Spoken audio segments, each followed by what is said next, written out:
A Fraternidade Espírita Chico Xavier apresenta a Página Amiga, o audiobook do livro Os Mensageiros.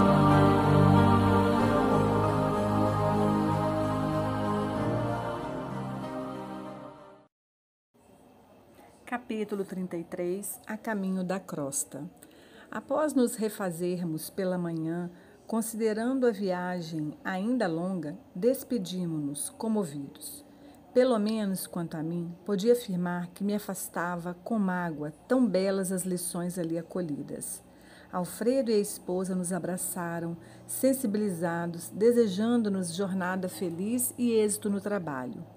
Vários amigos da véspera estavam presentes, saudando-nos jubilosos. Tomamos o carro agradavelmente surpreendidos. Ser-me-ia muito difícil descrever a pequena máquina que mais se assemelhava a pequeno automóvel de asas a deslocar-se impulsionado por fluidos elétricos acumulados. Sem pretensioso, Aniceto explicou. Aceitei a cooperação do aparelho não porque os deseja escravizados ao menor esforço, mas porque a permanência, embora ligeira, no posto de socorro, constitui o ensejo dos mais frutuosos à aquisição de conhecimentos necessários. Receberam vocês lições intensivas relativamente aos nossos irmãos perturbados e sofredores, bem como sobre os efeitos da prece. Desse modo, temos nosso expediente bastante adiantado, considerando que se encontram ambos em tarefas de observação e aprendizado acima de tudo. E depois de pequena pausa, continuou. Não creiam, todavia, que possamos aproveitar a máquina até a crosta. Calculo que só poderemos voar até ao meio-dia. Em seguida, prosseguiremos a pé. Aniceto calou-se por instantes, sorriu noutra expressão fisionômica e acentuou. Isto, porém, acontecerá somente enquanto não hajam vocês criado asas espirituais que possam vencer todas as resistências vibratórias. Semelhante realização pode não estar distante. Dependerá do esforço que desejarem despender no trabalho aquisitivo.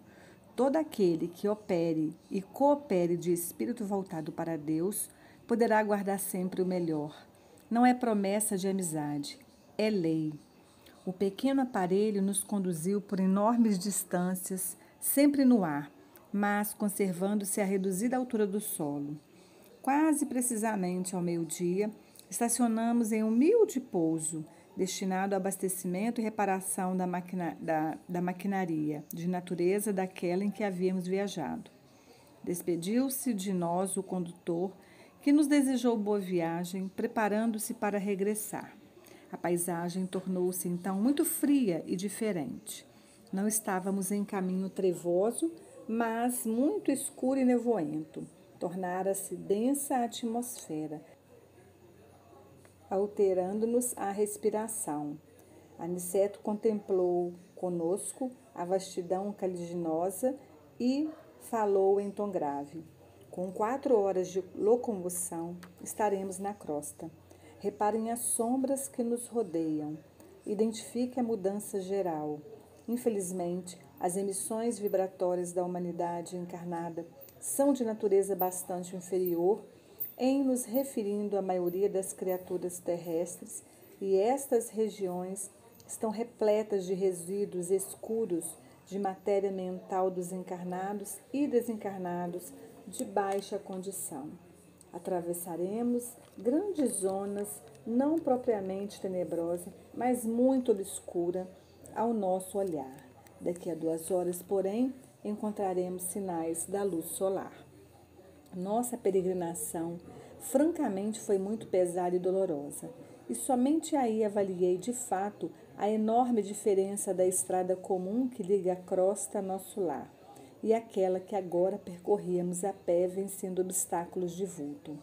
Imaginei comovido o sacrifício dos grandes missionários espirituais que assistem o homem, compreendendo então quão meritório lhes é o serviço e como necessitam disposições especiais e extraordinário bom ânimo para auxiliarem as criaturas encarnadas de maneira constante. Os monstros que fugiam à nossa aproximação, escondendo-se no fundo sombrio da paisagem, eram indescritíveis e, obedecendo a determinações de Aniceto, não posso ensaiar qualquer informe nesse sentido, a fim de não criar imagens mentais de ordem inferior no espírito dos que acaso venham a ler estas humildes notícias. No horário previsto por nosso orientador, começamos a vislumbrar de novo a luz do sol, como se estivéssemos em madrugada clara. O espetáculo era magnífico e novo para mim. Calor brando começou a revigorar-nos. Aniceto fixou o quadro maravilhoso dos raios de luz, atravessando as sombras, e falou de olhos úmidos. Agradeçamos ao Senhor dos mundos a bênção do sol. Na natureza física, é a mais alta imagem de Deus que conhecemos. Temo-lo nas mais variadas combinações, segundo a substância das esferas que habitamos dentro do sistema. Ele está em nosso lar de acordo com os elementos básicos de vida e permanece na Terra segundo as qualidades magnéticas da crosta. É visto em Júpiter de maneira diferente. Ilumina Vênus com outra modalidade de luz. Aparece em Saturno noutra roupagem brilhante. Entretanto, é sempre o mesmo, sempre a radiosa sede de nossas energias vitais. Avançamos comovidos e daí a algum tempo surgiu-nos o astro sublime na posição que antecede o crepúsculo. Doutras vezes, viajando sempre através de estrada luminosa e fácil de ser percorrida, em vistas das possibilidades de volitação, não fizera maior reparo. Agora, porém, que atravessara névoas compactas, anotava as diferenças profundas. A certa distância surgia a Terra, não na forma esférica porque nos achamos tão longe da crosta, mas como paisagem, além, a interpenetrar-se nas extensas regiões espirituais. O sol resplandecia rumo ao poente, como enorme lâmpada de ouro.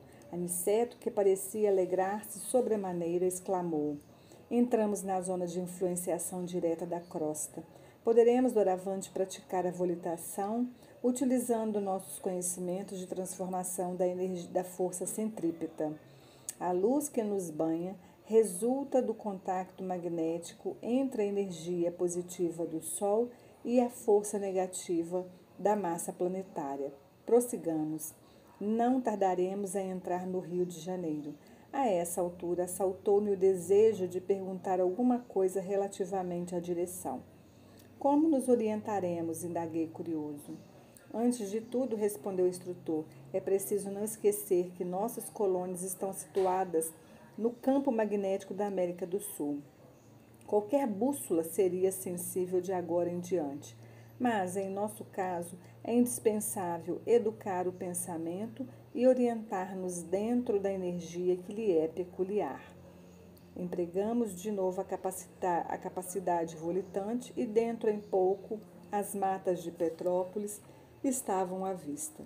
Mais alguns minutos e perlustrávamos as grandes artérias cariocas. Por sugestão do instrutor, abeiramo-nos do mar, em exercício respiratório de maior expressão. Vicente e eu estávamos positivamente exaustos. Reconhecíamos que o esforço fora significativo para as nossas escassas forças. Indiferente à nossa presença, os transeuntes passavam apressados de mente chumbada aos problemas de ordem material. Funfonavam ônibus repletos. A grande Bahia figurava-se-nos cheia de forças renovadoras. Quando se acendiam as primeiras luzes elétricas, Aniceto convidou-nos amavelmente.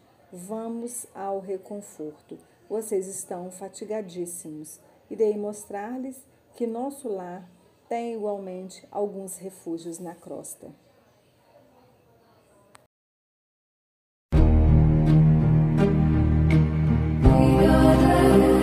Audiobook do livro Os Mensageiros. Narrativa: Cristina Albuquerque.